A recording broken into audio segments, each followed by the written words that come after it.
Goeienaand, good evening, fellow South Africans and citizens of the world. And before I get on to the topic, I'm sure you'll notice that my right eye seems swollen and not too healthy. There's a simple reason for that. Everything is fine. Everything is fine. At the suggestion of a very good friend of mine who's a subscriber to this channel, Philippe, I went and saw an eye specialist who diagnosed me with advanced macular degeneration. And I knew I had macular degeneration, but it's quite bad. And what they're going to do is they've actually injected into my eye yesterday, which is the reason it's looking like it is, because they put a drug called VME into your eye, and that actually counteracts the negative things that are happening in the eye, and apparently it just about stops it or can make it even better. And what I've actually noticed, strangely enough, today is that my sight has improved slightly. I can see things that I couldn't see yesterday. Now, just on the issue of my sight, and I'm telling you this because you can clearly see my right eye doesn't look too good, but it's all cool. In a few days' time, it'll be back to normal. But I need you to know that these channels will continue even if I do go blind, and with macular degeneration, that can happen at any time.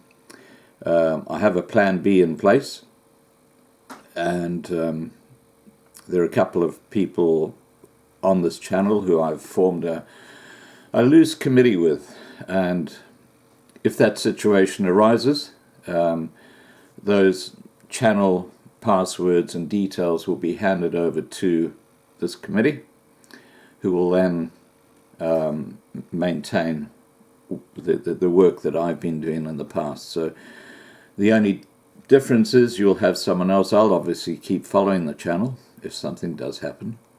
But you know, if my eye is, the other thing is that my left eye is blind, so I'm only left with the right eye, which is the one that's in trouble. So I can still read, but when that day comes where I can't read, as I said, we have got a plan B in place, and the channel will be passed, or the channels will be passed over so that they can maintain the work that they do, and that's the most important thing to me, because this has really become a life work. All right, guys. Now, first of all, this is a shout out to Charles. And there's a canoeing competition down the Dusi River, and it's called I think it's called the Dusi Canoe Marathon. But the participants in the Dusi Canoe Marathon this year, a large number of them got what's called Dusi Guts, and I'll just tell you what that is, and you can understand what's going on. Dusi Guts and dirty water are forcing a rethink on whether the Dusi Canoe Marathon should start later in the year. Game Plan Media's Dave McLeod told us Witness that the race is very concerned by deterioration of the quality of the water, given the profile and numbers of participants as well as the increase in international participants.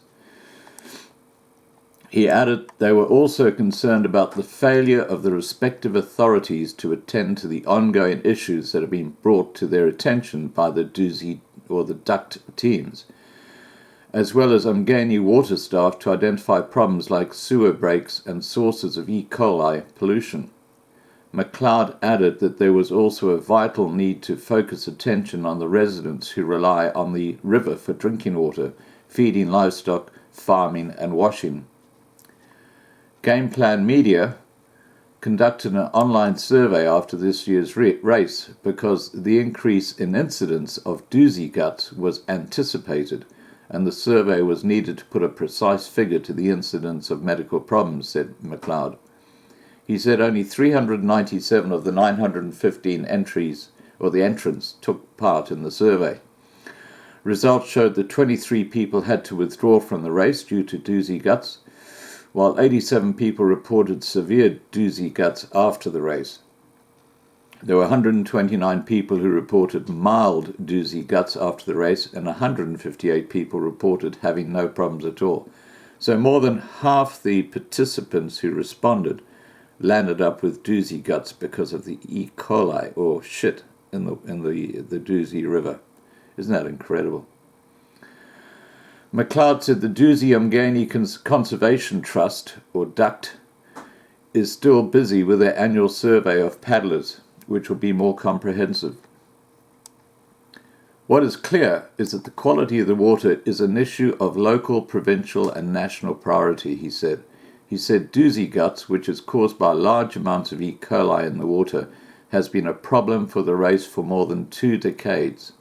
Hear that? 2 decades, since 1994. Isn't that interesting? That's when the ANC took government.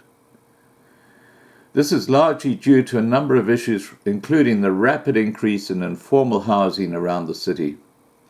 He said these settlements were not properly serviced and did not have functioning toilets. Another reason for the poor water quality was the Darvel Waterworks being unable to cope with the expansion of the city and the power supply failures at the plant due to load shedding, he said. Pushing the race date to the beginning of March from February may well assist with avoiding the flood season, which will definitely assist with race water quality, said McLeod.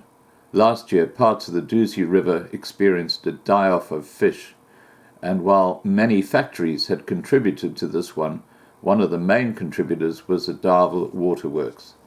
A source involved in the monitoring of the water quality, who asked not to be named, said the water quality was worse for wear, describing it as frightening. Now let's remember that we have the International Ironman taking place in Durban in just a couple of weeks now. I wonder if that's going to go ahead. Alright guys, please remember to subscribe to be kept informed, ring the bell to get the updates, and have a great evening.